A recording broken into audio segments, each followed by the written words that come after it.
Dr.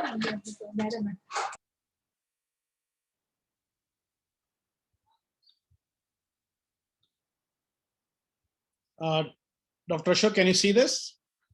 I can see it. Okay, so shall we go live in a minute or so? Is that okay? That's okay. We are all set here. Yeah, okay, great. Okay, I'll start off. Okay. Good evening, dear doctors and friends. I welcome you all to Sarthi Specialty Orthopedic Center's what I call as a 3-in-1 CME on osteoporosis, on COVID vaccination, and on the medico-legal aspects surrounding the COVID vaccination. I thank all the faculty who have spared their valuable time to educate us, particularly Dr. Vani, who is a consultant microbiologist at RV Metro here in Bangalore, and Mr. Vasant Madhav, a senior advocate at Karnataka High Court, will be joining us in another 5-10 minutes. I thank all the sponsors who have stood with my center throughout this year, and particularly Mr. Javed from Intas. I thank Dr. Ashok Sham from Ortho TV, who's been an inspirational person for our orthopedic community throughout the last 1 year of COVID lockdowns and even before. And last but not the least, I thank all the delegates who are joining through Ortho TV and other portals for this unique thought-provoking webinar. So here we have got 3 faculties: Dr. Vani, who is a consultant microbiologist at RV Metro, Mr. Vasant Madhav, who is an advocate at the Karnataka High Court and Sessions Court here, and myself. The program details is like this. We start off, celebrating International Women's Day. I'm going to have a brief video presentation on osteoporosis, and then we will move on to, about the COVID-19 and vaccination and some of the controversies and where we are, as of yesterday regarding the vaccination. So I'll talk about that. This will be followed by a very unique talk on a concept called COVID Protect, and Dr. Vani is going to tell us a very scientific way of dealing with the corona pandemic in India, and what's probably is the right way, in terms of a personalized medicine. How do we go about vaccinating ourselves as doctors and our patients as well? And last but not the least, we'll keep the best for the last. This is part 2 of Judiciary in the Hot Seat. Mr. Vasant Madhav is not new to this program, and he's an expert on consumer protection law and also on the, the land issues, land laws. That is his expertise. So we are going to look at the legal issues surrounding the COVID vaccination and beyond. Actually, we'll look at how to protect the patient and the doctor, and we'll discuss some of the legal controversies in the present day India, and they should really make the whole program very spicy actually. So then we'll close by around 8 o'clock. So I would like to introduce and acknowledge Dr. Vani, who actually did her MD microbiology from the King's College here near my alma mater, which is Bangalore Medical College. And she was a SR at St. John's Hospital, which is a reputed hospital in Bangalore. Now she is in charge of molecular biology and serology at RV Metro Hospital, Bangalore. And Mr. Vasant Madhav will be joining soon. He is a senior advocate in Karnataka High Court and a specialist in consumer protection laws, and also his expertise is in land laws. And we just acknowledge Dr. Ashok and Mr. Javed as well. Coming to management of common orthopedic condition, particularly osteoporosis. Osteoporosis is called as a silent killer. And for those who don't know me, I'm Dr. Shrikant Kain. I'm a proprietor and managing director for Sarthi Specialty Knee and Hip Center, and also consultant cohort of corporate hospitals in South Bangalore. I trained in UK in all aspects of orthopedics and trauma. I have specialist interest in computer-assisted and robotic knee hip surgery. I did a General Medical Council recognized fellowship at Plymouth Teaching Hospital in the UK. I also have a passion for hip and knee revision surgery. I worked in Avon Orthopedic Center for that. And great passion for infected revision surgery. So I worked in endoclinic in Germany with Prof. Gurka, who is one of the world-renowned authorities on infected revision. There's a presentation of fellowship by Dr. Jonathan Keenan, the Director of Orthoplasty at Plymouth Teaching Hospitals. This is my second fellowship with Dr. Everett Smith, the UK head of European Hip Society. Dr. Everett is not a stranger to the India. He was here in Bangalore 2 to 3 years ago, where we had a fantastic program. And I and Everett did the first spare approach for hip in the All India Institute of Medical Science in New Delhi. This is with Prof. Garka, one of my teachers, and he doesn't need any introduction because he's the guru for single stage septic revision surgery in the world, along with Professor Javed Parvezi. Coming to today's topic, osteoporosis, center celebration of the World International Women's Day.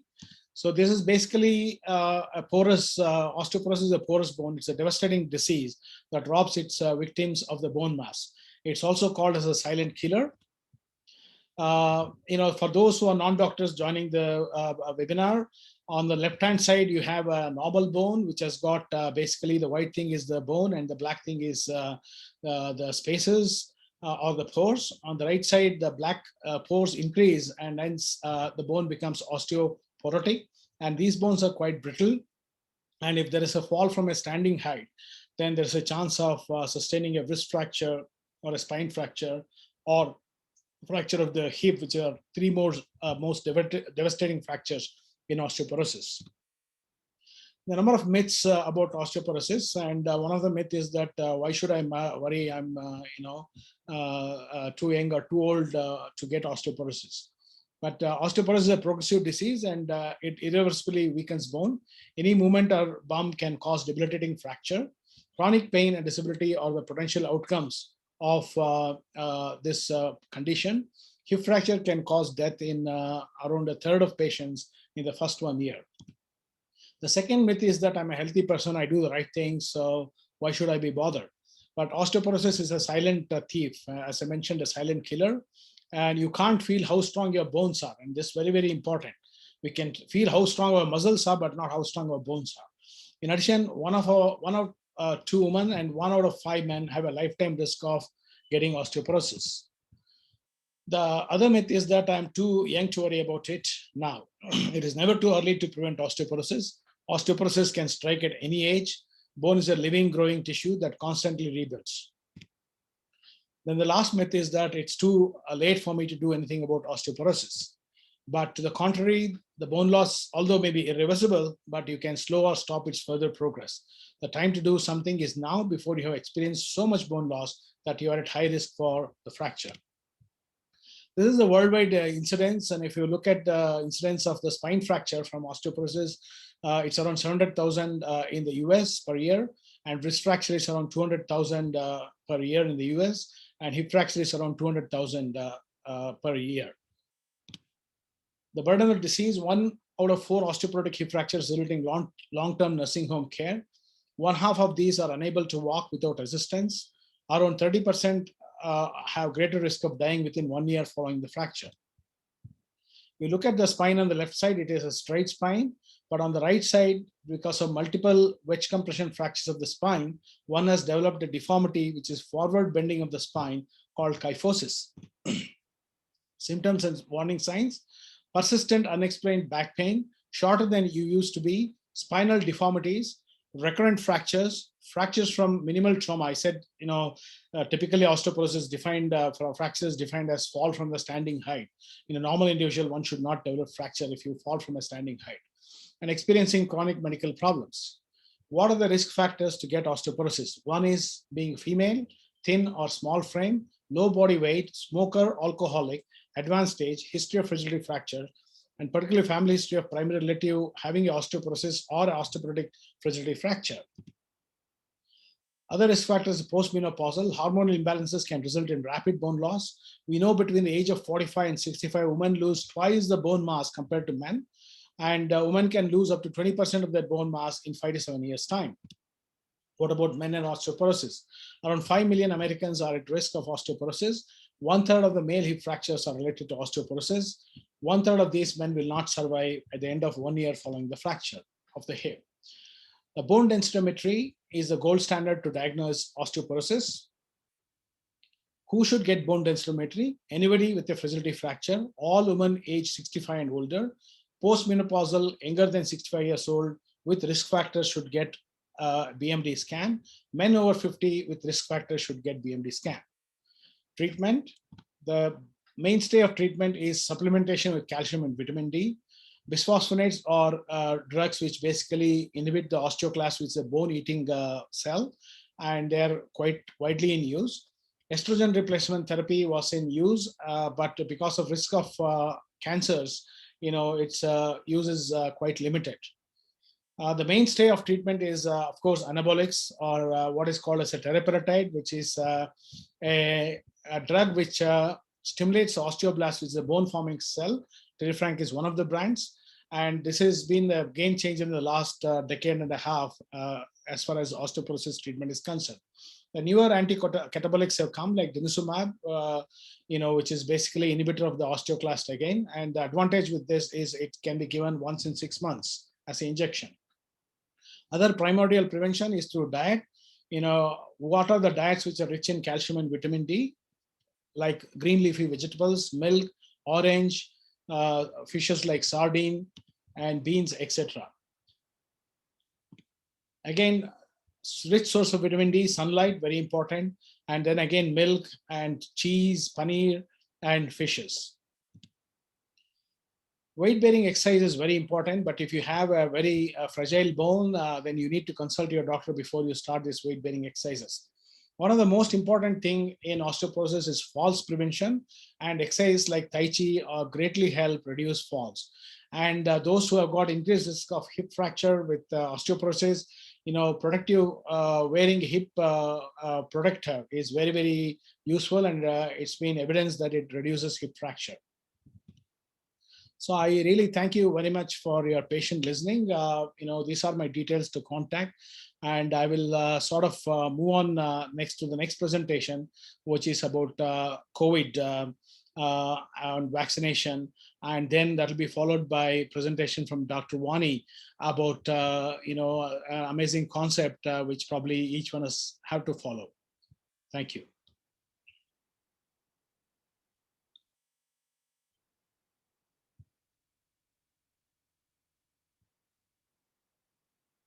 Dr. Wani, the voice was clear, right? Yes, sir. It was clear. Right. Okay, great.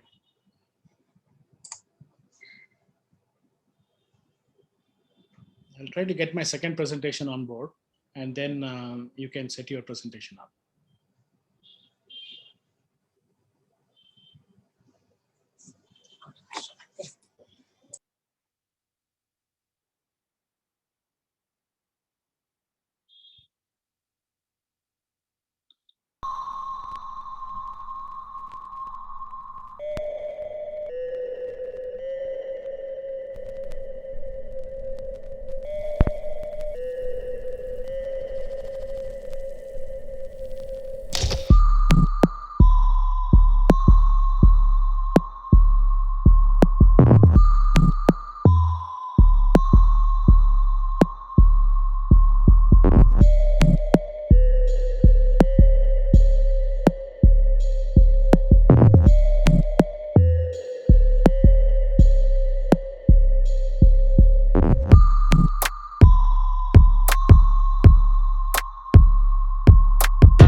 Mr. Madhav, sir, good evening. Welcome. We have Dr. Vani here, who's a microbiology consultant from RV Metro. And we got Dr. Ashok Sham from Pune, who he's from Sancheti Hospital, and he's the head of the Ortho TV, and they are broadcasting this program throughout India. I welcome you, sir. Thank you. Thank you so much. So the plan is we have done one presentation. I will start my next presentation on COVID-19 basics. And then Dr. Vani is going to introduce this COVID Protect. And then we will come back to the medical legal aspects. I've told everybody that we are saving the best for the last. Right. I'm here. Okay, so thank you. Right, Dr. Ashok, I'll start on. So I think I managed to find the presentation. So good evening again, doctors and friends. I'll talk now about COVID-19 basics and vaccination. And this will be followed by a related topic on COVID Protect by Dr. Vani, who is an expert in this field actually. Again, for those who do not know me, I'm Dr. Shrikant Kayan, consultant knee and hip surgeon. These are my qualifications, and I'm a present proprietor and MD of Sarthi Specialty Orthopedic Center, and also cover cohort of corporate hospitals in South Bangalore. So I again take this opportunity to thank Mr. Vasan Madhav and Dr. Vani and Dr. Ashok Sham and Javed Sharif for the help with this program.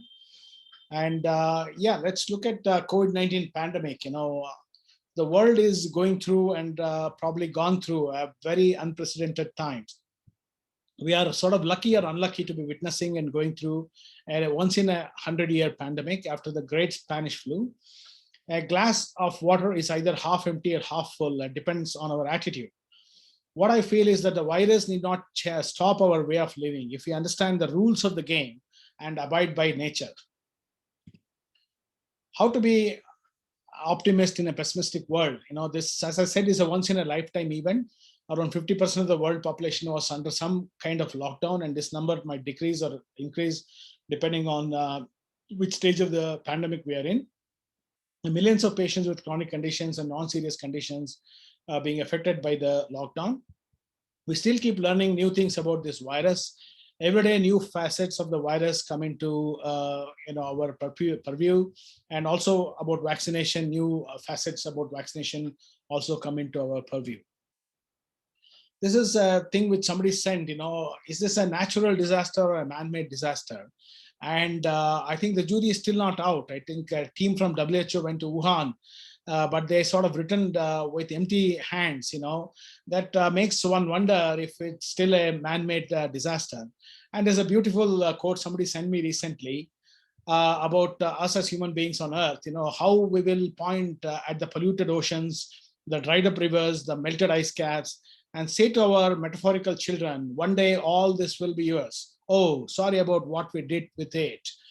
You know, I think they may be a little angry at us. History may indeed write us off as a termite people or somebody who sort of eats up, you know, what we sort of live in, our beloved Mother Earth. We have destroyed, polluted, and slaughtered and made a pretty poor show of things. Individually, we can make a difference. We must make a difference. Individually, history must hold us accountable. The trouble is there are so many people who won't change because they think they won't be held accountable. If there is no one watching, they think they can get away with murder. History will make short work of them. So very, very interesting read. So history may indeed write us, you know, the present generation of human beings living on Earth as a termite people. So why this pandemic? You know, I've sort of given a metaphysical reason why the pandemic. Let's look at the medical reason why the pandemic.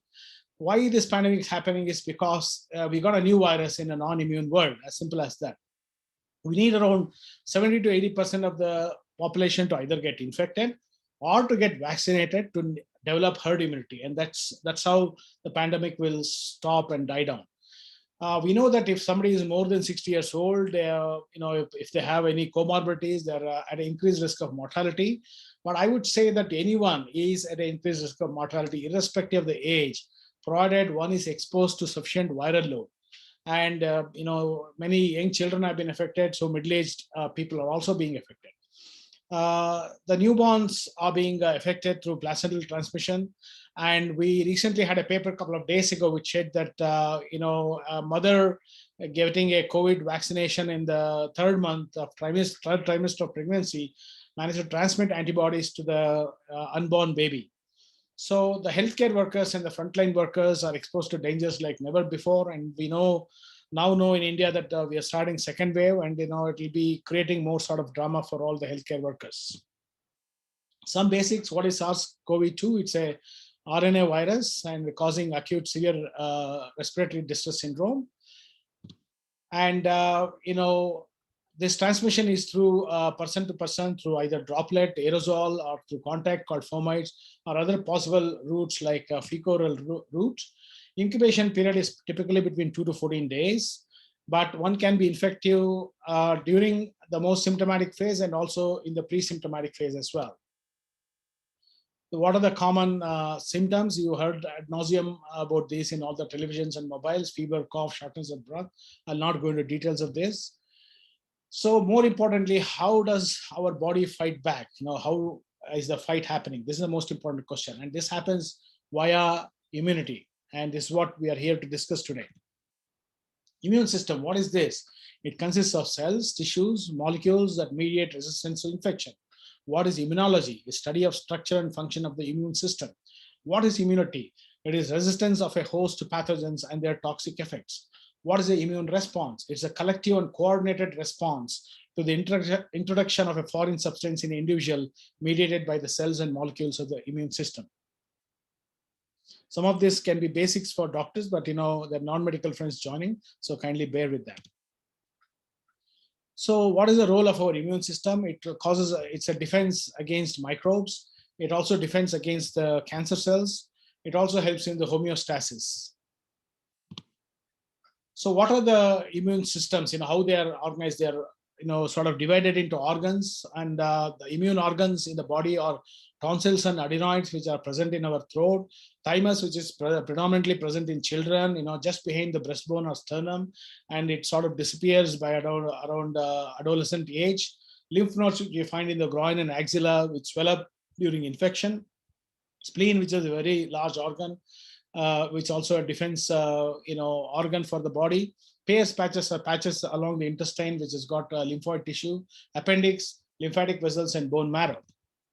The second part of the immune system consists of cells, and these are lymphocytes or white blood cells. Basically, there are T lymphocytes and B lymphocytes and plasma cells and natural killer cells. And there are big cells called as the macrophages or monocytes, which are huge and which can gulp a lot of bacteria and viruses. Then there are cells called granulocytes, because you can stain them either into pink by eosinophils or basophils, which are blue, and neutrophils, and they are also part of the white blood cells. The third is the molecule, which is a part of the robust immune system. So what are these molecules? The basic ingredients are antibodies. Second is a system called complement system. Third is cytokines. All of you would be familiar now with the term cytokine storm, where for COVID, the cytokines released are too much, exaggerated, which in fact damages body rather than helps. Then there are interleukins and interferons. Coming to the two types of immunity, you have an innate immunity or a non-adaptive immunity, which is the first line of immune response. So these are cells present in the respiratory tract or in the intestinal tract, which can really attack the foreign organism like a virus or a bacteria, without any memory. So the second type is acquired or adaptive immunity, where when the innate immunity fails or the virus manages to breach the first defense in the body, the second line of response becomes important. And this response relies on the mechanism that adapt after infection. It's handled by the white cells, basically T and B lymphocytes. And one cell determines one antigenic determinant. So if there is a single protein, a clone of cells is produced to attack the single protein. So, this immunity is based on the genetic makeup. It relies on already formed components, and rapid response occurs within minutes of infection. This is innate immunity, and it's very non-specific. Same molecule cells respond to a range of pathogens.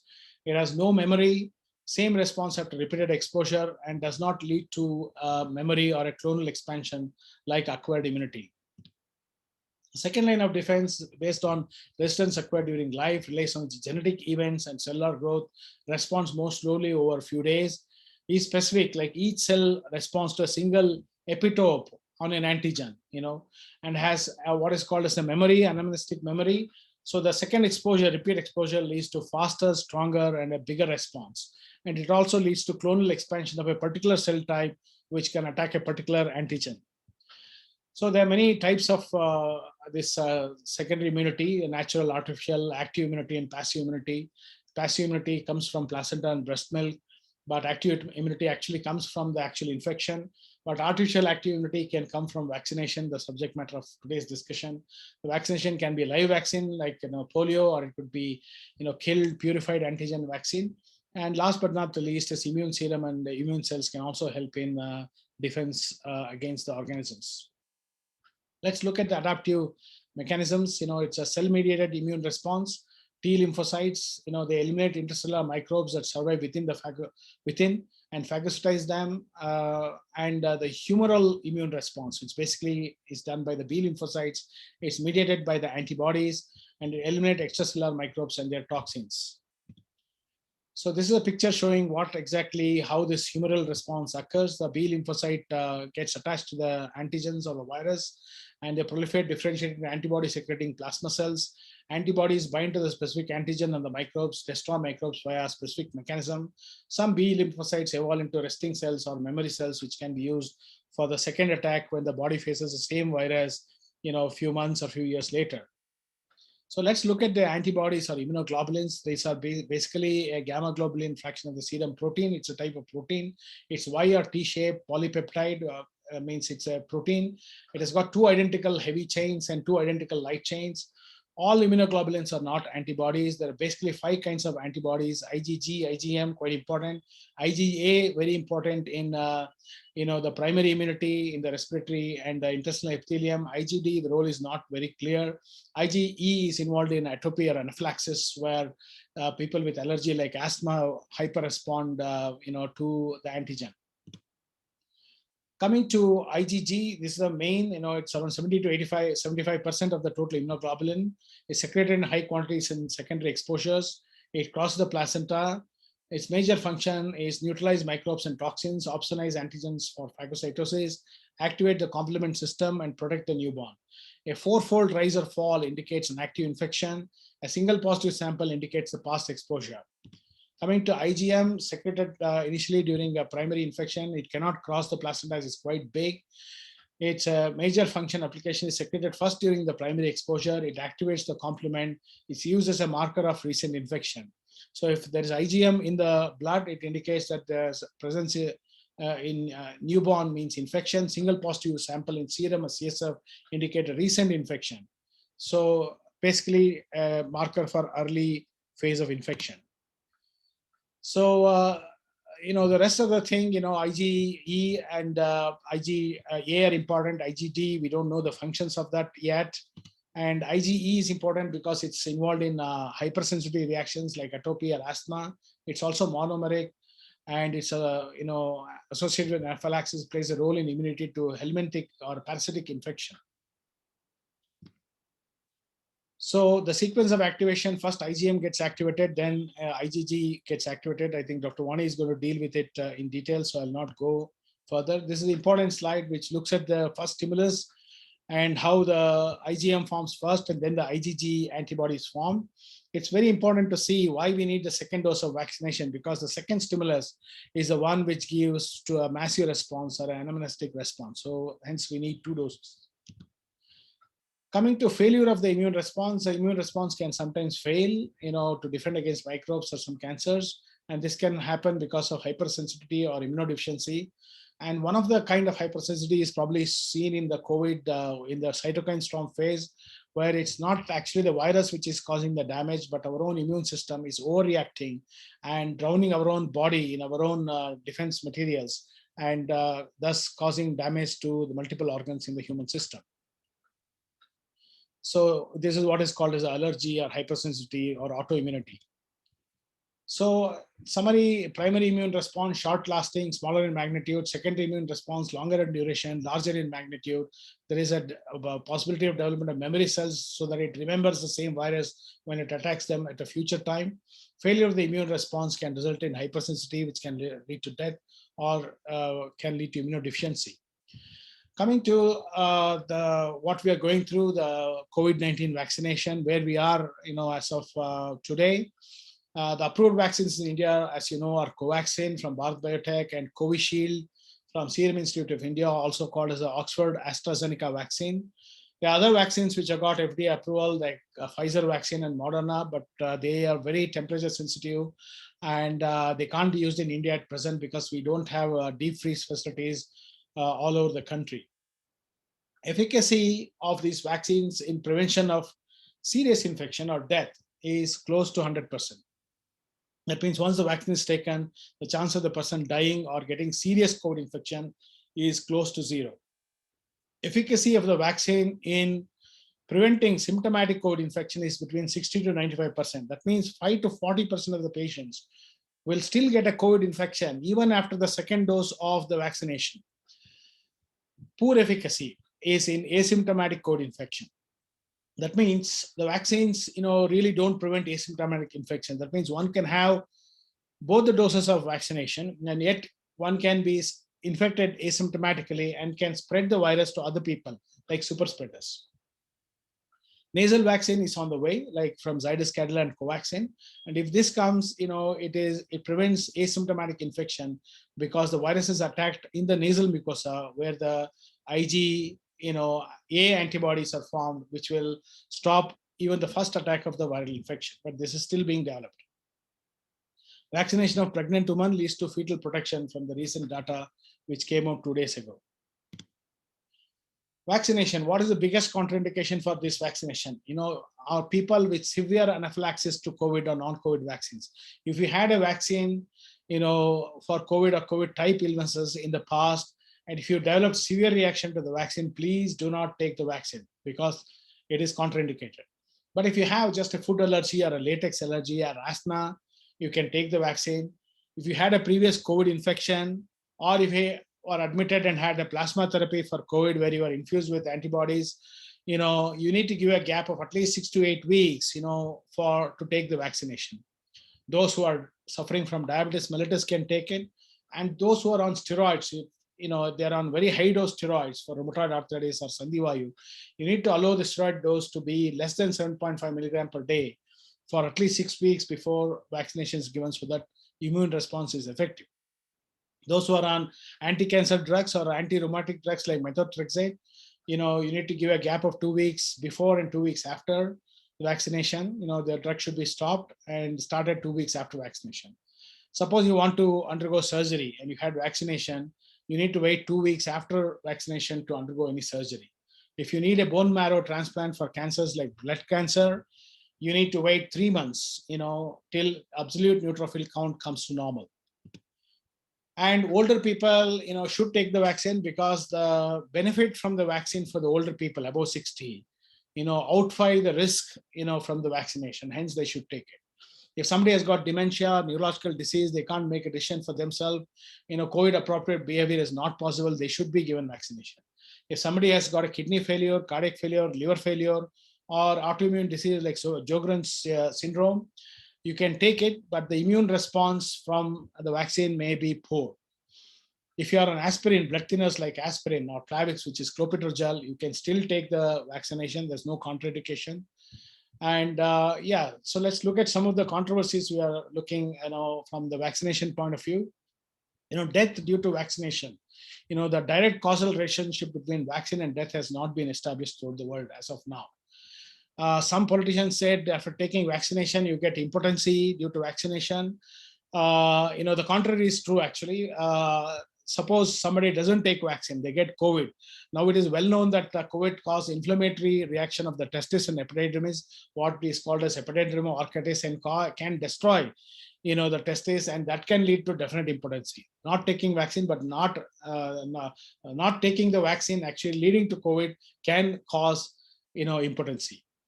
So increased clotting, this has been quite controversial. And I think yesterday the European Medical Council cleared the Oxford AstraZeneca, and they said that the risk of clotting is less.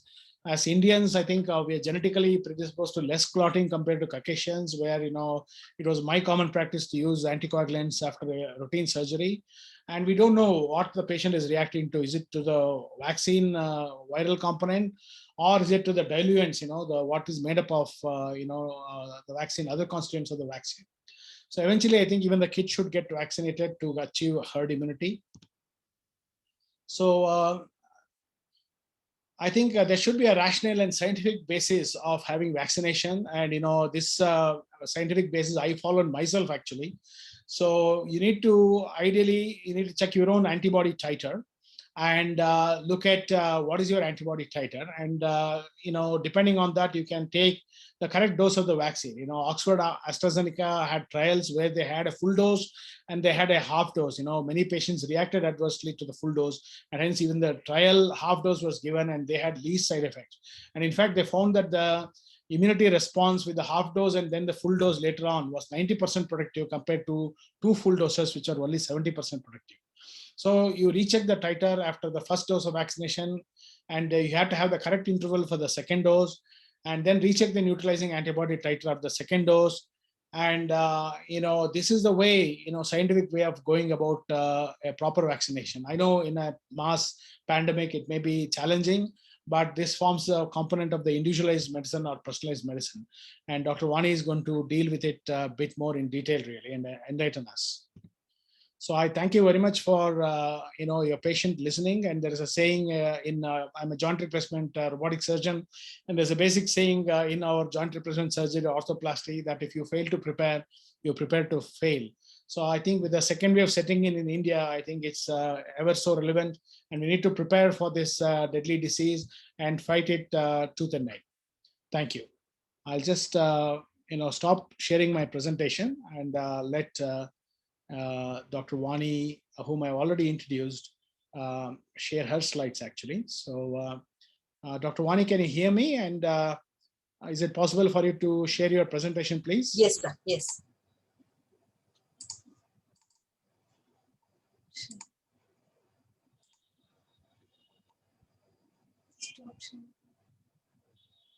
Yeah, we can see the thank you, we can see. So I just have to go to the first slide, I think. The last slide is in the Yeah, just a second. Yeah, how we protect. Yeah. Thank you, Dr. Shrikant. Thank you for introducing me, and thank you for the beautiful presentation which you gave. So I'm going to talk about COVID Protect today. So what's the $1 million question nowadays? Okay, so I think you will all be seeing the news. I'm not talking about the controversy that's happening in Mumbai or the controversy that's happening in Bangalore. Did he do it or did he not?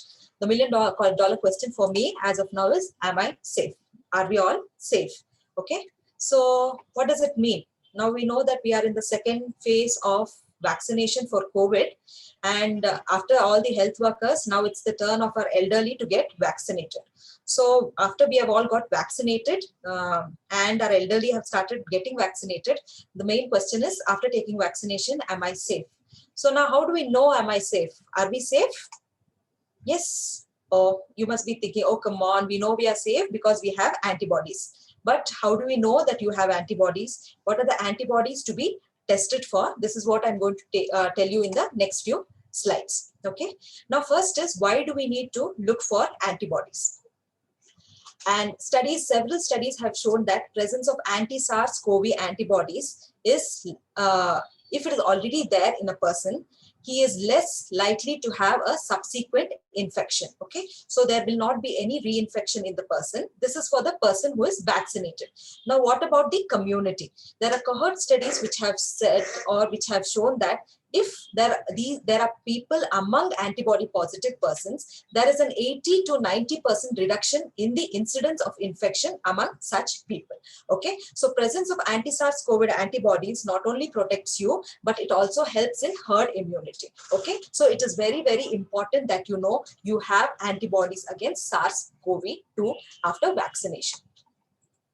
Then the other thing is, presence of antibodies against SARS-CoV-2 indicates or it correlates with the decrease in the viral load in the respiratory tract.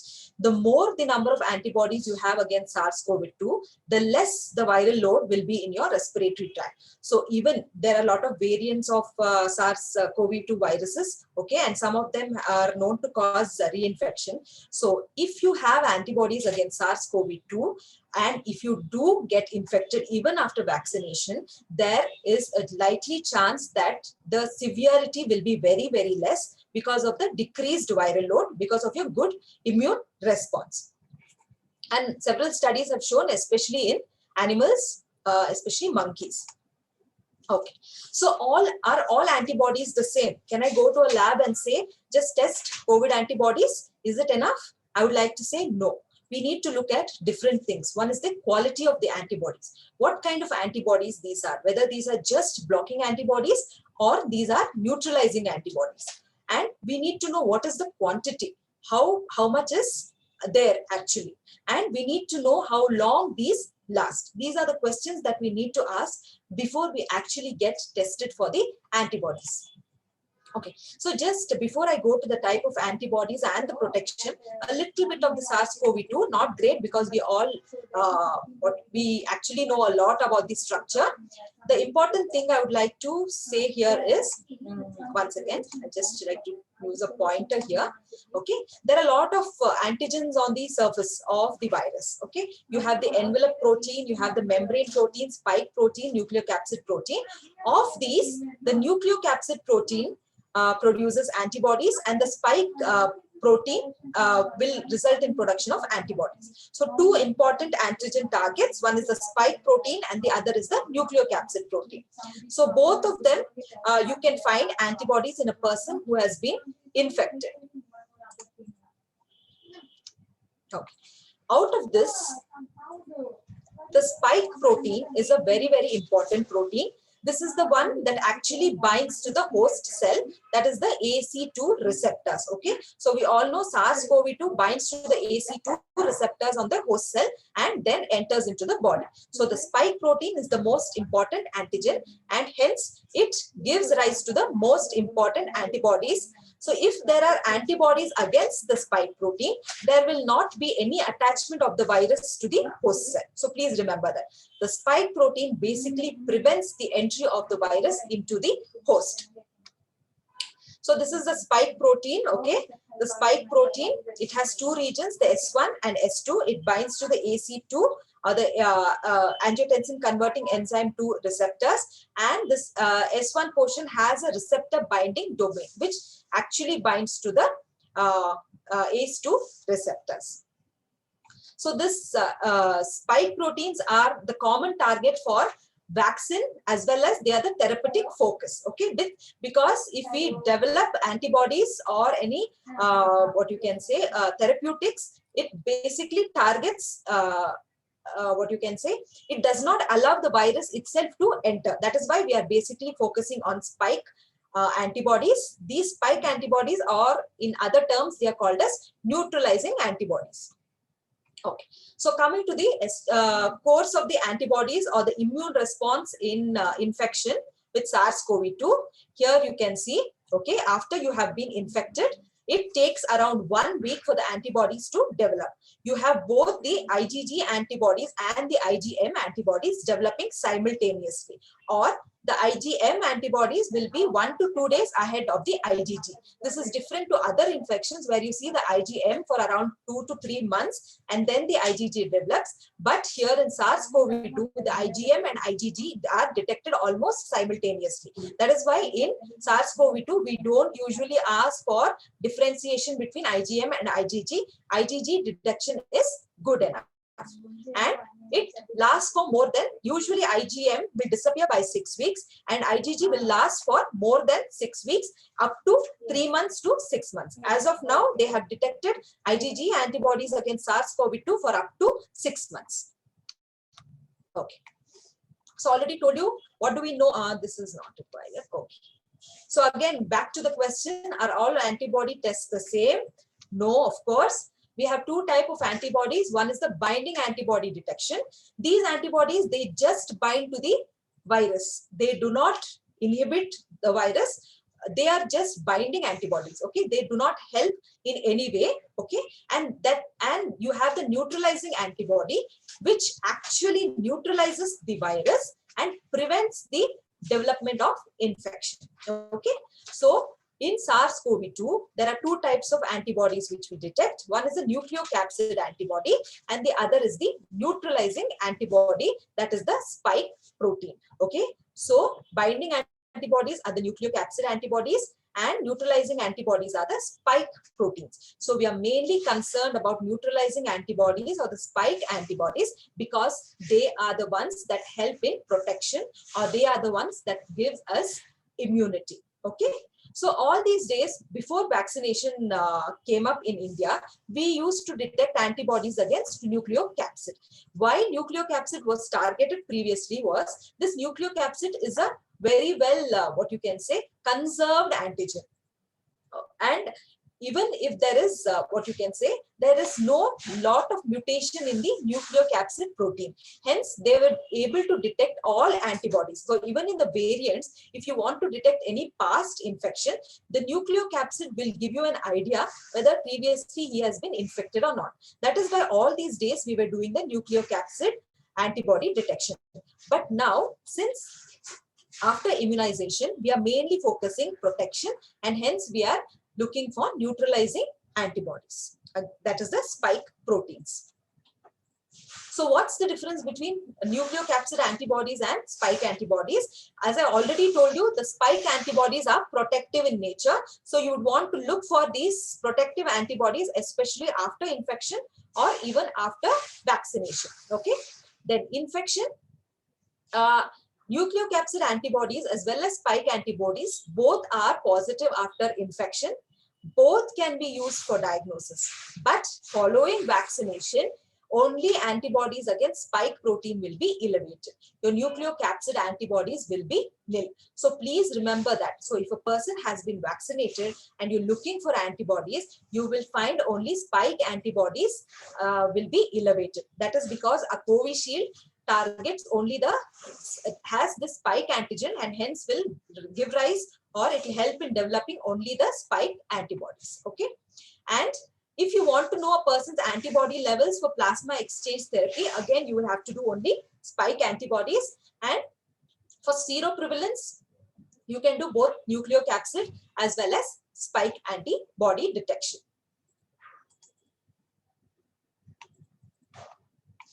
I told you in the previous slide, again, these antibodies can be used for serosurveillance as well as we can identify potential donors for in case of plasma therapy. Okay, so coming to what we have introduced in Metropolis. Here in Metropolis Healthcare, RV Metropolis, we have launched the immunity check test called the COVID Protect. Okay, so this is a quantitative blood test which measures the immune status of an individual after vaccination or after an infection. Okay, so you can detect the presence of protective antibodies or neutralizing antibodies, which we call, in a person after vaccination or after infection, and it is quantitative in nature. It gives your quantitative value. Okay, so why COVID Protect is ideal? First is it determines antibodies against the spike proteins which are protective in nature. It is a truly quantitative test. The other tests which are actually available in other labs are semi-quantitative in nature, but COVID Protect is a quantitative test.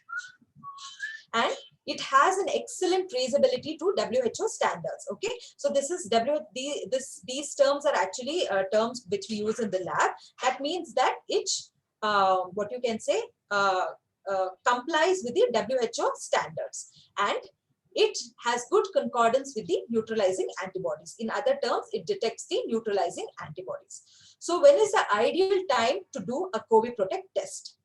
This can be done either when you have a natural infection after 15 days, or best would be 3 to 4 weeks after natural infection, or after 2 weeks after the second dose of the vaccine. Okay, so the ideal time would be after vaccination, after 2 weeks after the second dose of vaccination. You can also do it after natural infection to see if you have been protected.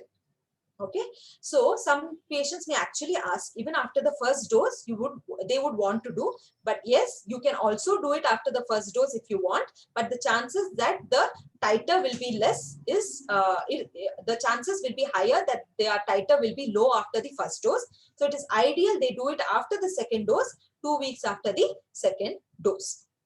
Okay, so this test actually takes very little time. It takes about 18 minutes for us to run. But since we do batch testing, we have a TAT of around 24 hours. So if you give the test today, you will receive the report tomorrow. Testing principle is based on chemiluminescence. This is a highly sensitive method. And linear range, that is, it can detect as less as 0.4 units per ml to as much as 250 units per ml. Okay. So how do we interpret it? If it is less than 0.8 units per ml, it is considered non-reactive. If it is more than 0.8 unit per ml, it is considered as reactive. Okay, so that is how we interpret it. And the specimens can be serum. Okay, serum would be the ideal sample. You can also send lithium heparin or sodium citrate plasma, but better to send serum sample. So what is the sample volume? Around 20 microliter is sufficient to run this test, and it has a great sensitivity and specificity of more than 98 to 99%. So the cost of this test is rupees 850, and the report will be available the next working day. So coming to the interpretation, now you have got the report of presence or absence of antibodies. So how do we actually interpret it? So if a person has never been vaccinated and he has antibodies against nucleocapsid or the spike or the receptor binding domain, it indicates that the person has had previous infection, natural infection. In a vaccinated person, I'm talking about Covishield, if the person has been vaccinated with Covishield, he will have antibodies against the S protein and negative against other antigen like the nucleocapsid. So, and you will also get the titer, and so you will know whether he is protected or not. In case a person has got a Covaxin vaccine, okay, this Covaxin is a whole cell vaccine. So this person will have antibodies against N and S proteins. Okay, so please remember, if the person has taken vaccine against Covishield, the spiked antibodies will be elevated. If the person has taken Covaxin, he will have antibodies against nucleocapsid as well as the spike protein. Okay, there are still some unanswered questions following vaccination, following protective antibodies. That is, one is, what is the actual protective level of antibodies? So here, if you can remember or you can correlate, we have the hepatitis B vaccine. We know that more than 10 milli-international units per ml indicates protection. But as of now, we don't have studies which actually tell us what levels are actually protective against COVID or SARS-CoV-2. So that is one unanswered question. The other unanswered question is, how long does these vaccine will protect us, or how long will the immunity last? Even with natural infection, we are not sure with COVID how long will the protection be, and it's the same with the vaccine. We do not know how long will they protect, but as of now they have detected antibodies for up to 6 months in patients with natural infection and also with vaccines. So up to 6 months the person will definitely be protected. And the other, and we can also correlate this with the other SARS viruses, that is the SARS-CoV-1 and the Middle Eastern Respiratory Syndrome. There they have measured up to 2 years, they have measurable antibodies. So we are hoping against this SARS-CoV-2 also, the antibody levels will last for up to 2 years. But as of now, studies have shown that they will provide protection for up to 6 months. Thank you. And if you have any questions, I would like to answer. Great, madam. Thank you for the fantastic presentation. So it was really illuminating. And yeah, it is. If I had a question, madam. So basically, if plasma donors is a very common concept in the COVID. So if I have to be a plasma donor, what would be the ideal levels of antibodies that should be there in my body? So usually for plasmapheresis, they expect more than 250 more than 250 units. Yeah, that is the levels. So that level could be easily measured, isn't it? With Yes, this? yes, This is definitely. the Roche test, what you were talking about, COVID product? Yes, yes, the Roche test, yes. Right. Okay. And the pricing you said is around 850 rupees, 850. per test. Okay, Yes. that's great. Okay. Any questions, Mr. Vasan? Do you have any questions, or Dr. Ashok, any questions? No, not in this aspect. Not in this. Doctor was very to the point, and I was able to get so much of information out of this talk by Dr. Vani. Thank you, sir. Thank you, madam. Thank you. So, yes, I think, we'll sort of move on to the next part of the presentation. And I said, as they say, keeping the best for the last, this is where we'll get Mr. Vasan Madhav in. And he has not been new to this. In fact, we did the, Judiciary in the Hot Seat Part 1, where we discussed about the new consumer protection law. This was, I think, sometime in last August we discussed, so it was quite popular as well. And now the latest hot topic is vaccination, and hence we are going to discuss about the legal aspects of vaccination with Mr. Vasan Madhav. And we're going to use other pressing issues, in the country as well, as far as judiciary is concerned. And to introduce again Mr. Vasan Madhav, he's an advocate in Karnataka High Court and Civil Court since 1988. And he has got expertise in consumer protection law and in the judiciary in the hard seat part 1. We discussed about the new consumer protection law, how it applies to the doctors and other professions in the country. And Mr. Madhav also has got expertise in real estate and land acts. So if there's any issues, you know whom to contact. Just a disclaimer, all legal talk should come with disclaimer, and they say call it as a fine print.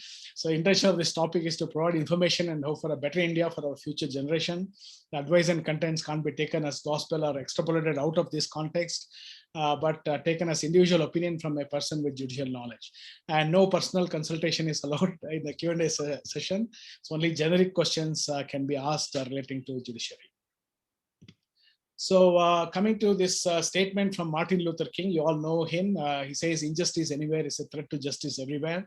And interestingly, not only was an activist and a civil rights leader, but he's also was a man of church. He was a reverend.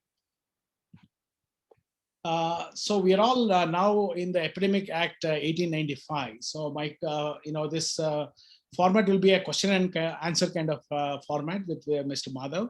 And I just want to ask him, what are the laws from the Epidemic Act which is pertaining to every citizen of this country in terms of their first duties, responsibilities, and then the rights. Mr. Madhav. Thank you. Like before now, Dr. Srikanth has given me certain questionnaires, which may be also coming up on the screen. Now, before coming to the individual questions, I would like to bring or place the law which is as is available to the country.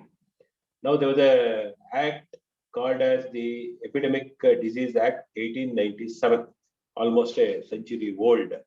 And we are like Dr. Srikanth said, Dr. Vani said, there were so many issues that were in concern, and none of us were even anticipating that there would be something called as dangerous epidemic diseases that may come up. Now, this Act of 1897 came with a large, huge change, and there was an amendment only in 2020 when this COVID came into play. Now, most of these questions which Dr. Srikanth has raised, one of the Epidemic Act of 1897 consists only of about 4 sections. Now, one of these section 4 of the said 1887 Act, like most of the questions raised by Dr. Srikanth or in this talk, is covered in 1987 itself. It 2 line which reads like this: protection to persons acting under Act. No suit or other legal proceedings shall lie against any persons for anything done or in good faith intended to be done under this act. Now, therefore, most of these questions which Dr. Srikanth has raised, vaccine taken by patient has serious adverse reaction like stroke, what is the recourses, is medicine, there are no benefits without risk, and a doctor organizes vaccination in his hospital or clinic to help government agenda, how he has to protect himself. All these things are covered in 1897 itself, where they tell protection to persons if no suit or other legal proceeding shall lie against any person for anything done in good faith, until and unless the doctors, the clinic, the hospitals, or whatever place where this vaccination is being done or treating the patients for COVID, they are protected until and unless it is contrarily proved that it was not done in good faith. Therefore, that is impossible in our judiciary setup. Therefore, most of the questions raised by Dr. Srikanth is answered. Now, the other amendment which came into force was in 2020, and all the lab Nukana, which was in the earlier 1897 Act, were brought into force. Now, that includes act of violence against by any persons against a healthcare service personnel serving during an epidemic which causes or may cause harassment, harm, injury, hurt, obstruction or hindrance to such healthcare services, loss or damage to any property. Healthcare service is also recognized any public and clinical healthcare providers such as doctor, nurse, paramedical worker, and common community health worker, any other person empowered under the Act to take measures to prevent the outbreak, any person declared as such by the government by notification, and property is also defined. A clinical establishment has defined in Clinical Establishments Act any facility identified for quarantine and isolation of patients during an epidemic, mobile medical unit, any other property in which a healthcare service personnel has direct interest in relation to the epidemic. So, all the healthcare services, doctors, nurses, whoever who are working for the cause of COVID-19 are given protection in this 2020 Amendment Act. And in the event there is some act and action by the public against these doctors, that is also brought in by this Amendment Act, where it is, if any person indulge in any act of violence against a healthcare service personnel or cause any damage or loss to any property, that would amount to a criminal act, and they are liable to be punished. And all those, how the punishment should be done, how the court should act, and how fast the court should act, everything is defined in 2020 Act.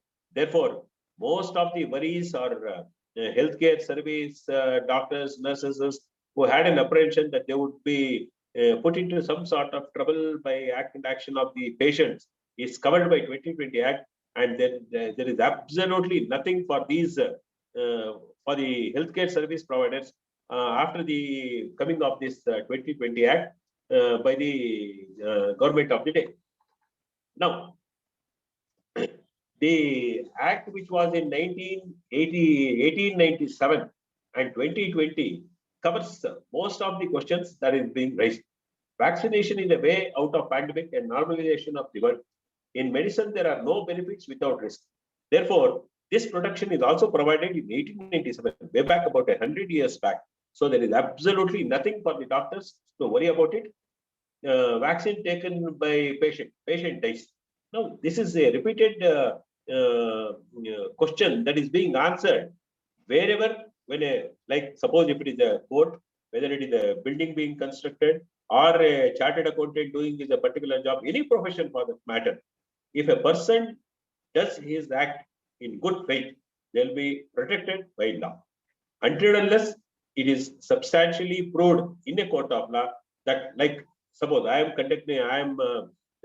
taking care of a case wherein a doctor, a small clinic, a patient comes, like there is an accident, the patient comes to the clinic for first aid, he is given first aid, but there is no such provision available in the clinic, then he is referred to a bigger hospital. The moment he is taken out of this clinic and reaches the hospital, he passes away in the ambulance itself. Now, the family of those patient who died have filed a consumer protection case. They have filed a petition before the medical council. They are harassing the doctor and the entire unit for the last about 4 or 5 years. Medical council is being operated by a group of doctors. They are also not in a position to come and rescue the doctors at all. They are taking their own time in settling this issue, and the matter is now in the 5th year. Taking apart 1 year lapse of 2020 by virtue of COVID. The entire 4 years, nothing has happened, and it is not the judiciary where the things are happening. It is before a medical council, and medical council consists of about 21 doctors sitting in a group and deciding this issue. Therefore, whoever is taking care of things, or like as I explained to you the example part of it, the results are whether it is judiciary or in medical council, or there are certain other bodies like consumer protection force. Though there is only one judge sitting there, there are people who have influence in consumer law, who have expertise in consumer law. They also take their own time in settling the issues. Therefore, there is something, a big lapse within the entire process. Therefore, the whole thing concerned is the act and action of any authority, whether it is a doctor or any other profession. If he does his act in good faith, then he is protected by law, and there need not be any worries as far as that is concerned. A doctor organizes vaccination in his hospital or clinic to help government agenda, but a patient dies. This is also against the law. Specifically provides, the word used is no suit or other legal proceeding shall lie against any person for anything done in good faith. Therefore, there need not be any worries. Thanks, sir. Thanks for a very comprehensive response, and I think you covered a lot of points which I was bringing up. So that is really fantastic. So one other question is: Covaxin trial patient dies. What's the solution for his family? I don't think it applies to every other patient, whether he comes with a heart attack or he comes with some other medical issues. The doctors or the government or any people or any group cannot be held responsible, and the providing any solution for the family, providing financial services would not arise. okay, on a practical step, suppose in a hospital a vaccination is happening and a patient dies. It may not be vaccine related; it may be some other comorbidity related. What are the steps, like practical steps, that doctor or the hospital has to take to protect themselves, sir? No, see, until unless the doctors who are has expertise in the field does their act and action in good faith, and if they were to prove that the patient has died not from the vaccination or not from COVID related issues, there will be absolutely no issues. Now, as you know, there are about so many people have died. Like there was one report in the newspaper today where a lady took the jab and within 2 hours she expired. Now the government is trying to tell that the death was not due to vaccination, and it must be some other reasons. There is postmortem done and all those things that is being done. As far as the doctors or the clinic or the facility is concerned, they need not be worried at all. They need not, they are protected until unless they, instead of giving vaccination, they do something else. And because of those complications, the patient dies. So any act in good faith is covered by law and they're protected. So Yes. in brief, okay. So that's great, sir. Thank you so much. We'll just go to other aspects of the legal aspects in India and try to find some solution. So this is the common man doesn't understand the law. So because the law, like medicine, is a very complicated subject, and the words we used are very complex, and then it doesn't reach the common man. And suppose one of my friends was saying, oh, let's sign a B2B contract between your center and my center, and he said, I'll send it to my lawyer. And he said they're writing all the clause and subclause and everything, and then it becomes so complex, neither I understand or you understand. It was a bit like a joke, but still, for a lay person, it's very difficult to understand what they're actually signing into. So the same problem I faced when I moved from India to England, because medicine, we learn a lot of Greek and Latin, and then, we had to go and talk to the patients. And then when we talk to the patients, we use this complex language and the patients never understood. So the General Medical Council in UK said that as a doctor, you can't use, complex medical terms. You need to desimplify, bring it to the intelligence of a common man, and use terms like, for bacteria, use something like bugs, which is people can understand, rather than if you say bacteria or virus or fungi, they may not understand. So the whole that is one of the basic requisites to get licensed to practice in England, demedicalizing medicine. So what could be done to make law understood by the common man? See, the basic problem again arises is the formal education that the children of the day, or rather any doctor or any person in the course of their education, whether in the college, before joining the medical profession, or before going into a specialized subject, they need to have some basic information about, like suppose a BE student, a student studying engineering, will have to know what is Constitution of India, what is at least the basic terms. Now, I don't know, like an expertise, a doctor after PUC goes to MBBS, he doesn't know a word about, and he may not even know the spelling of Constitution, or he may not even know the spelling of some basic. Now, there is something lacking in the formal education in the high schools, in the where the children try to learn. There is something very lacking in the entire system. This may be one of the reasons. Now, for you, you may find that the legal terms may be quite whatever word you have used, Complex. like complex, and it cannot be understood. Like a mere reading, a repeated reading for about a few days. Like for your information, there was a judge called Justice Krishna, who was sitting in Supreme Court for about 10 years. And if you were to read his judgment, you need to have a dictionary next to it. Without a dictionary, the entire judgment cannot be even understood at all. No. There are also changes. Now there is a big difference is being made, that the judgments in local languages should be made. Like most of these smaller lower courts, what you call as judges of junior division, senior division, they're asked, or they are being given expertise to give judgments in Kannada.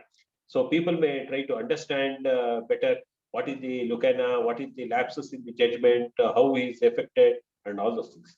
No doubt, a complex country like India, where people from all places reside everywhere, like expecting High Court to render judgment in local languages or Supreme Court to render in local languages is impossible. Now there may attempts are being made to translate it into all local languages.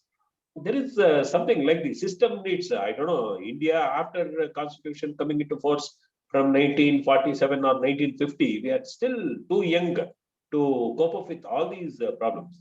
In fact, the Supreme Court and High Courts are making efforts to translate all their judgments in every local language of the country. They are doing it. Now, there are so many complex issues which, I don't know, by God's grace, may take another few decades to come to that. The other reasons for all these things is every individual in this country are aware of their fundamental rights. They they talk of freedom of speech, freedom of expression, freedom of all sort of rights. A to Z, they talk of freedom of rights, but none is aware that the Constitution provides fundamental duties also. The biggest problem starts is none of us know what is fundamental duties. Until unless we are aware what are our duties to the society, to the family, to the country, to the human kind, to the animals. In fact, the fundamental duties which is available in the Constitution also tells what should be our view with the nature, with the animals, with everything. None of us are aware. We only talk of freedom of expression, freedom of speech, and our fundamental rights for everything and anything. So this also needs a huge change in the mindset of the people.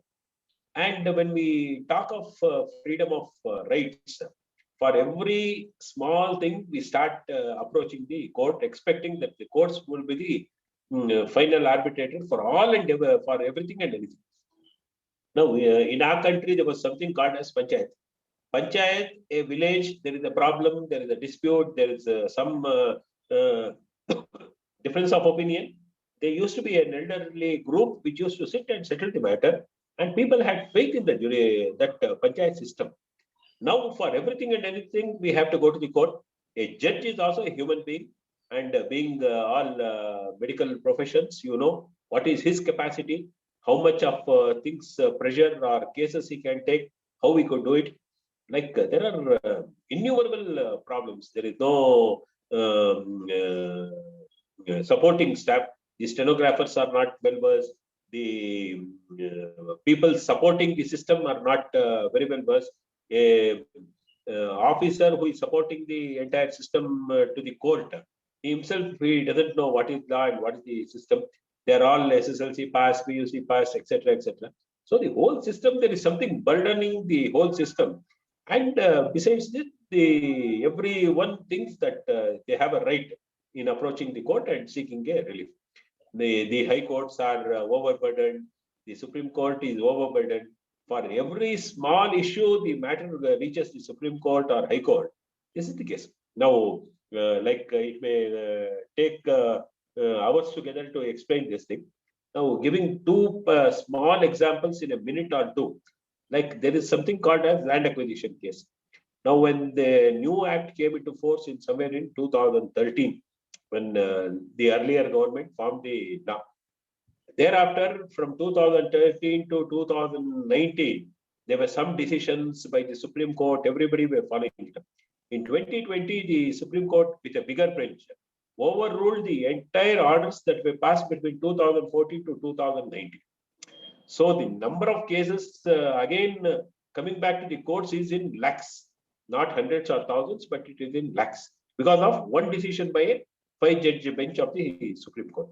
Likewise, a daughter is, whether she is entitled to her ancestral property is not.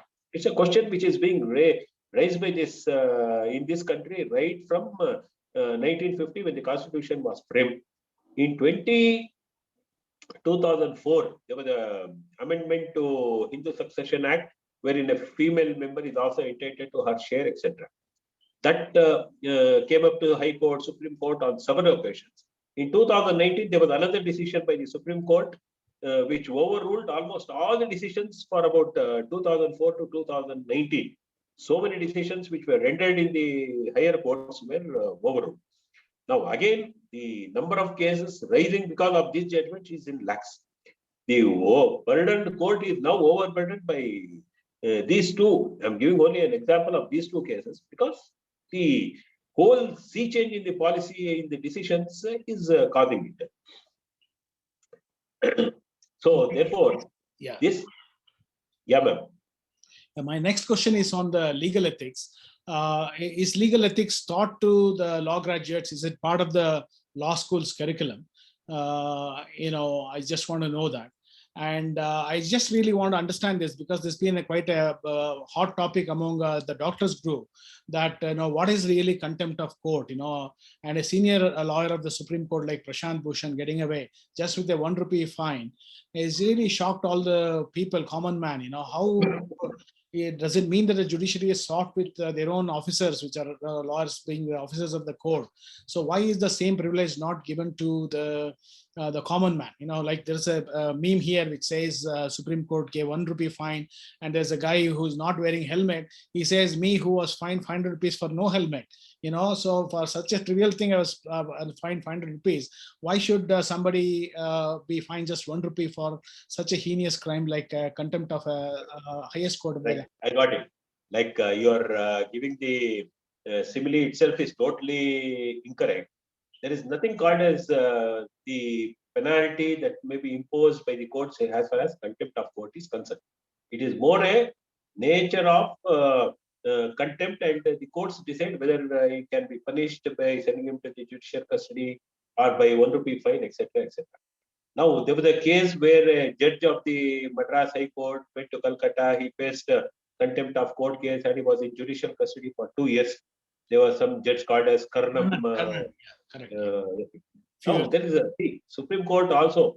Now, in spite of paying 1 rupee fine and all those things, he is now facing the consequences. Now, there are certain things like there's a case where Dr. Subramania Swamy filed a case against Ramakrishna Hegde way back in about 1990s or 2000, seeking for a 1 rupee compensation for telling something against Subramania Swamy. The case took up almost about 4 or 5 years. Then there was a compromise. You know, all those things. There are things like that happening. As for a person who does not wear a helmet, the law provides what is the penalty that should be imposed if a person does not wear helmet. What is the person penalty for not wearing a seat belt? Everything is defined in the law. As far as that is concerned, it's a different aspect. And imposing penalty of 1 rupee to Prashant Bhushan is of a different aspect. Therefore, comparing that would be totally some sort of an absurdity that may not be like a real answer to the question. Now, Prashant Bhushan or all those things takes a lot of hearing. They have wasted several court hours and all those. So again, when it comes to ethics, now the basic thing is when we study in our schools, right up to our college level, this ethics should be in our mind, in our body, in our thinking. That is also once again being not properly. The education policy to the young children is a biggest hurdle in the society. Now, what is our, like, suppose I am riding a two-wheeler. I tell, no, I ride on the right side because it is my fundamental right or it's my way of doing it. No, that is how things are. The ethics starts from our childhood. This ethics is not being taught in the schools, which is causing all the problem. Like there is the society is now totally corrupt, if not financially, mentally, socially. The thinking itself has changed. The same set of persons who live in this society reaches the medical profession, reaches the judicial profession, like the same people reach the become chartered accountants, engineers, etc. When they reach the higher echelons of their profession, things like this happens. Now, in fact, if since few of us are members who are attending our doctors, like there is a usual say, like there is some motor vehicle accident cases comes up in court.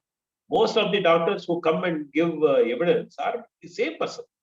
Like they don't operate on the patients, they don't do anything else, but they come to court every day and give adduce evidence in every court, and they take a huge fees out of that compensation, which is something like it also amounts to ethics. Now, since I'm telling as far as not only with the doctors, with the advocate professions, they go to police station for taking the briefs. They go to insurance companies to take the briefs. They bribe the officers, they bribe the police officers. This happens when these things, in spite of having paid so much of bribes, they feel that they can bribe the judiciary officers also to get a better compensation, to get a better results. So once this bad ethics or bad system, like there are people poisonous in every profession. Now there is a huge wrong things being said against chartered accountants. They don't do their accounting properly, which is causing a huge loss to the society. See people. They are people who have come up from society. So until and unless we change, we have our ethics. We see that we play properly in accordance with our action. Our act and action should be to the benefit of the society. All these problems persist. May change. We will expect, like with changes in the government, with the changes in the thinking, we'll expect that India will see a better day.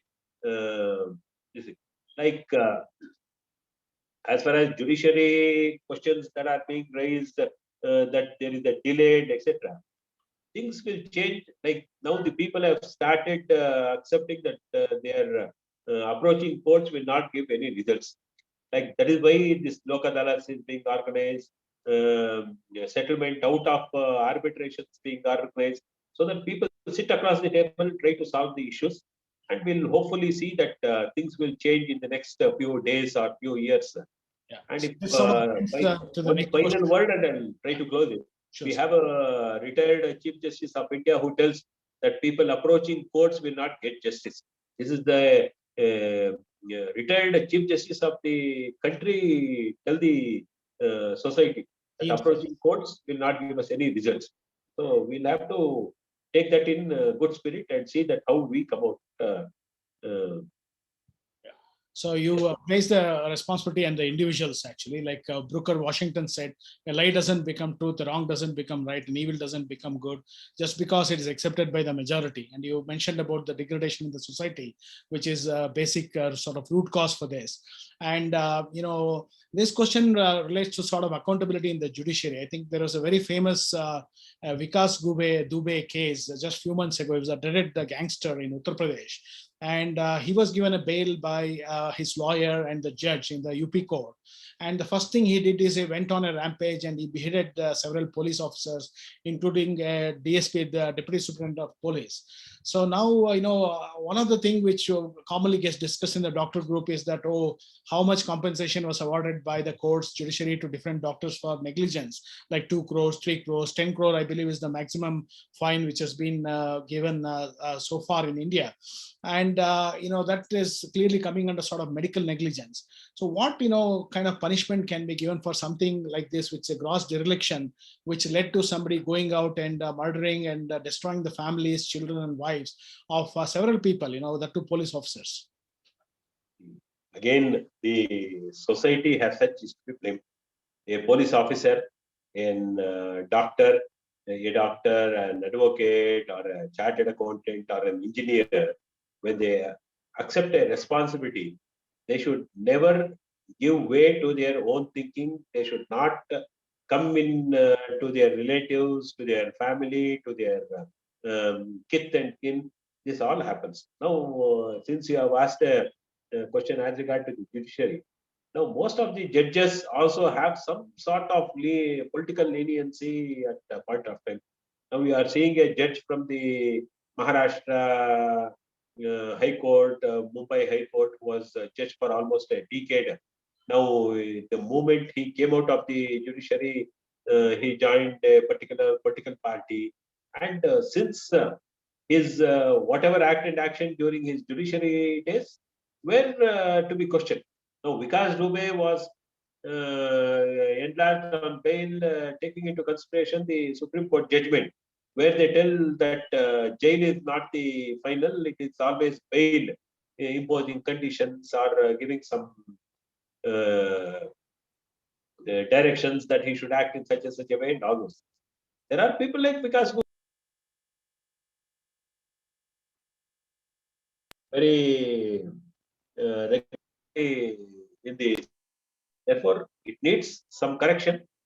And we expect that society, the teachers, the professors, whether they teach the young the best, will all come to a conclusion in the days to come. So this is a report which came recently around 4 or 5 months ago in the Times of India, saying that Maharashtra has the best judiciary system in the country, and Tamil Nadu, as per the ranking, came second to justice delivery. And we had a very, very bizarre judgment which came from the High Court of Maharashtra, particularly I think the Nagpur bench, where a female judge, I think her name was Pushpa Gandewal, and she in fact said that only if there is skin to skin contact, then there is molestation of woman, and if it's not, there is no molestation. And she did 2 more judgments there. She said can't rape minor without a scuffle, and the unzipping a pant is not a molestation in a POSCO Act. It has really shocked the conscience of the country. How could we prevent such people from taking over into power and giving these kinds of very strange judgments? See, somehow the set judgment is being interpreted wrongly and coming into this. Now, a particular judge understands the judge and interprets the particular provision from her way of understanding things. Now, if it had been a male judge, it would have been much more controversial than because it is being a lady judge. Now, there is a law. The law provides there should be how a rape is to be defined, how it should be done, etc., etc. And there is changes because Supreme Court interprets in its own way. The Supreme Court different judgment gives different interpretations. This lady must have a particular decision might have come to her hands and given it. Now, see, like I said in my first few words, if protection is given to a judge, if this particular judge, Justice Pushpa Ganediwala, has given the judgment with some modified intentions or with some illegal intentions to help the accused, this would have been there. Now, an interpretation has come to her mind. Like a doctor gives a prescription and the other doctor may tell, no, the prescription given is wrong. Like it all happens in every profession. Now, this lady has given a judgment or a interpretation of her own. That is stayed by the High Court, which decides. The public now coming up against her as if she has done a greatest mistake in the entire judiciary. It looks absurd. Like, see, there are 100 and lakhs of judgments which goes to High Court and Supreme Court. Everything is reversed. Now, there is a case where a rape accused is convicted. The High Court tells no, there is no rape and acquits him. Therefore, can we tell that the High Court is wrong and when it comes to Supreme Court is wrong? No, no. The words used or the judgment may give some wrong meaning to the society as such. But whatever she has done is by discharging her duty as a judge. Until unless there is a malified intention. As I told you, as far as doctors is concerned, protection is given. Likewise, she is also protected until unless somebody shows that to help the accused, she has given this decision. Yeah, this is related to one of the close friends who is a doctor as well. And he had a site which was encroached and he met one of the senior High Court lawyers, just like yourself. And, that lawyer, the first remark that he made, like the judge, what you mentioned, is that Indian judiciary is broken. And, he himself was fighting for his own father's land for the last 25 years. And still that case was going on. It was not resolved in the High Court. And he said to this doctor that, I'll introduce you to a rowdy. And the rowdy sort of demanded 2 lakhs. He said, you give me 2 lakhs, I will sort of demolish the illegal structure and build a compound. And it's but being a doctor, we don't want to break the law, and so he went on the route of law, and down the line, so he has paid the same amount, 2 lakhs, but still justice is still pending. So how do we address this issue of huge delay in the justice system?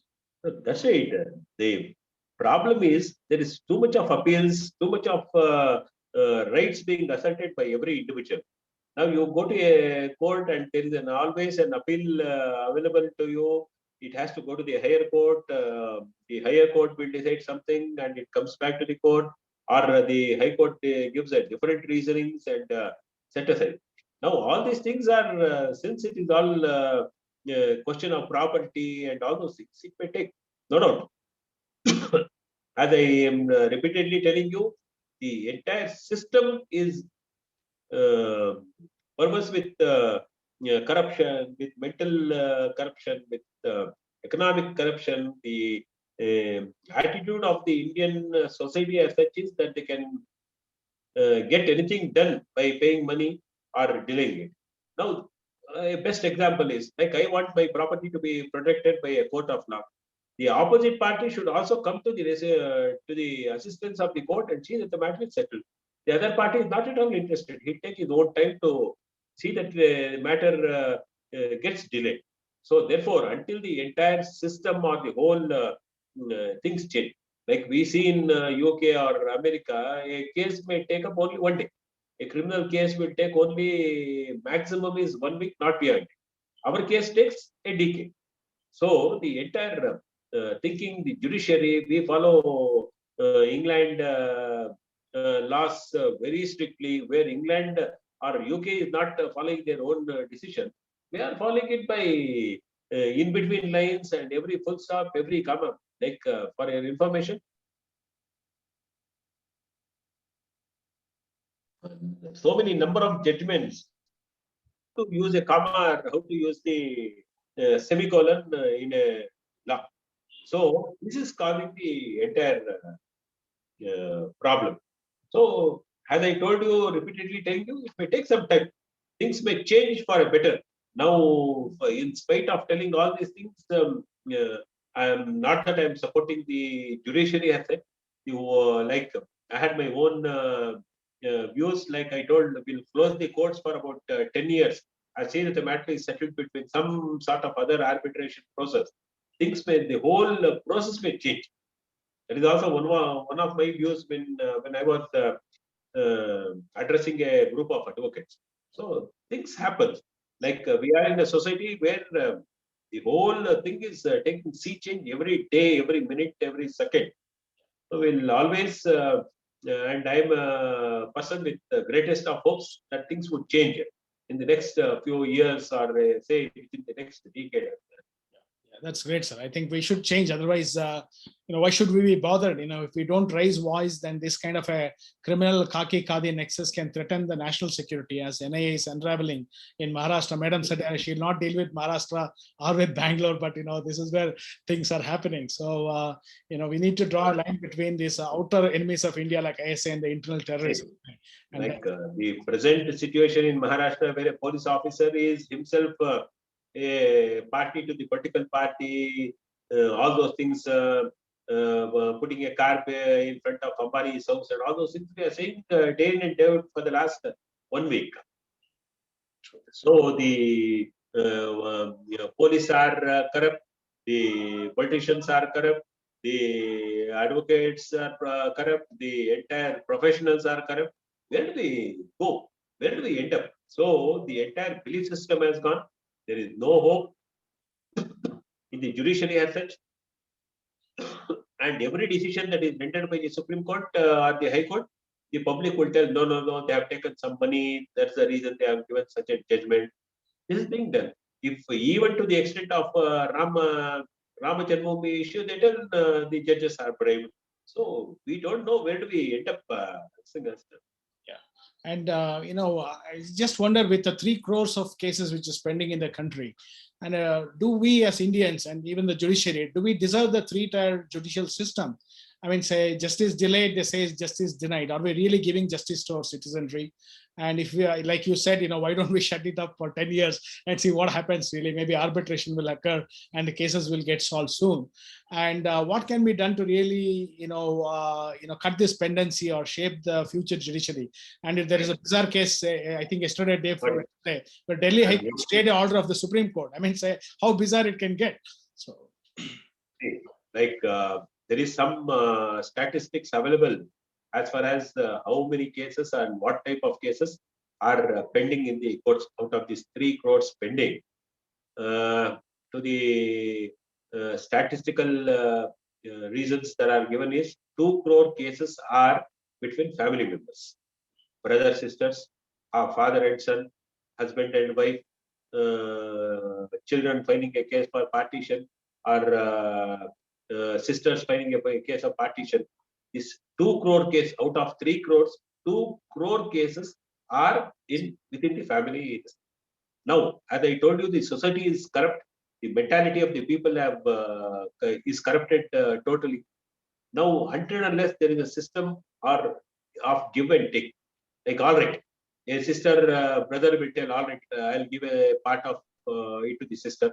Our sister will tell, I'll give a part of it. I don't claim a small this thing. If not for the entire relinquishing their entire rights, if there is some give and take thinking in the society as such, this 3 crore cases will come down to 1 crore in a matter of days. Now the entire system is everybody is asserting right. A daughter who is married, staying in the husband's house for almost 2 decades, comes back to the court and claims that her father had a property or grandfather had a property, she wants a right. That will take 10 years.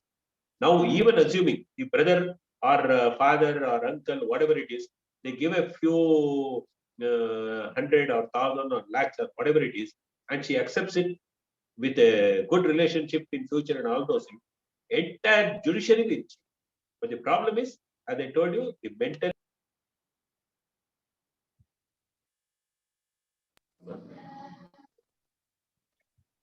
Yeah. So yeah, the next question like was yeah, madam, you want Somebody to? else has a I question. want to ask some questions. Yeah, please, madam. Go on. Sir, in the this is the lab point of view. Sometimes what happens by mistake we release a wrong report to the patient, and Correct. recently it happened with COVID. We have given by mistake a patient who was negative positive report, and the patient is planning. He's actually a lawyer, so he's threatening us that he will sue us and he will defame us on the social media and whatnot.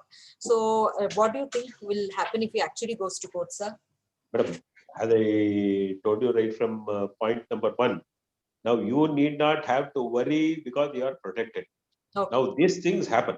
Now whether it is an Apollo hospital in Bangalore or Apollo hospital in New Delhi, this problem still continues with the same thing.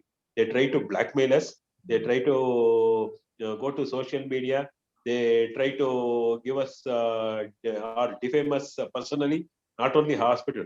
They take your name by name and try to tell that you are creating problem or because of you they have lost the family member, etc., etc., and create a wrong impression in the whole society, and your profession may be affected and all those things.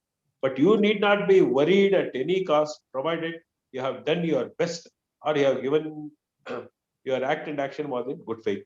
You need not worry. Now there is a Supreme Court judgment of 2020 which tells even if a doctor has given her best, even to the extent of about 70%, that amounts that good faith, and she should not be punished. Consumer Protection Force, Consumer Protection Law and Medical Council has accepted the rulings of Supreme Court. So, as a doctor, you need not worry on that count at all.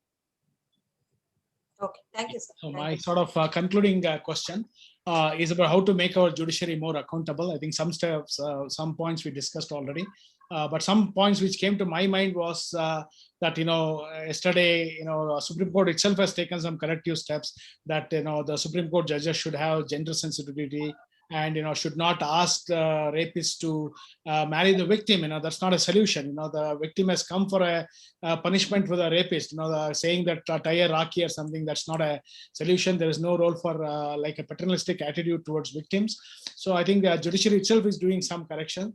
So maybe I feel that there may be a role of artificial intelligence or robotic judges who can be given CRPC and IPC coded, and then they decide impartially what needs to be done, and they can work 24/7, 365 days, 365 days a year. So there's no holidays, so that can cut pendency. And maybe like Indira Jaising, who Supreme Court lawyer, says we have to record all the court cases so that if somebody is watching, people are careful and less likely to commit mistakes than somebody is not watching.